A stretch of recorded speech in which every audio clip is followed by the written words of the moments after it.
Hi, I'm David John with General Produce Company in Sacramento, California. You know, we're real fortunate in Sacramento to have a lot of product growing around us. And right now we have some great beans coming up. You know, we've had the green beans and some of the wax beans around for a while, but this year the purple beans are the darkest I've ever seen them. Beautiful crop coming up. Nice straight in the appearance of them. They're deep dark color. Normally these are only about half green and they have a tendency to revert 100% green when you cook them. But they're so deep color this year, they're actually holding on the color. So a quick blanch, you can keep this beautiful color right into your vegetable dish and it shines. Great broken up in a salad too. And something different for a regular green bean is the long beans, or the yard beans even some people call them. You'll see that it's a beautiful textured bean, nice sweet flavor, a little tender compared to a regular green bean. You can chop these up into nice small pieces. Eat them on a cold salad. They're great flavor to it. Nice and sweet, much more tender than a regular bean. Grown here locally right now that's available.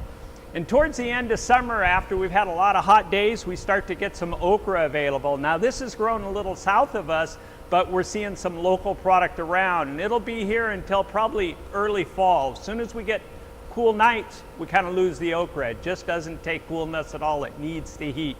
But you can't go wrong. Now when you're picking out your okra, don't get real big. Something that starts to get 3-4 inches long, be a little woody. So unless you're gonna dry it, stay with the smaller stuff. Maybe 2-3 inches is what you wanna pick. Just watch for it nice and green.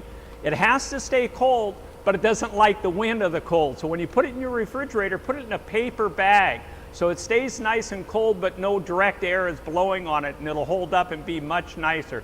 Great for pickling, cutting up for some gumbo for a nice weekend, little traditional change. Can't go wrong with fresh okra, and you want to eat some while it's here locally before we start the imports in the winter time. Now the mushroom of the month for the wild mushrooms is the lobster. The lobster is a great wild mushroom because it's probably one of the true form ones that you'll really see how it forms into a mushroom head. One of the problems with it, it has a tendency to carry a little dirt. As it's coming up and forming, it picks up dirt and it's hard to clean. So be careful when you're cleaning it, make sure you get it all out. Nobody wants a grittiness in their meal when they're eating it. This isn't a mushroom that's really good raw, so you wouldn't want to put it on salads. It's much better cooked. Now it kind of has a spicy, almost peppery flavor to it until you really cook it down, and then it picks up more of that seafood flavor that it's kind of named after. The one trick thing here too is the color is a natural dye. So with Halloween coming up, grab a few after you're done cooking them, save the juice off it, dye off something for Halloween, and you have it naturally dyed with this bright orange color that'll come out. But great treat to eat. Make a few sauces, cut some up with your next steak when you're barbecuing. You can't go wrong. And that's the Produce Beat.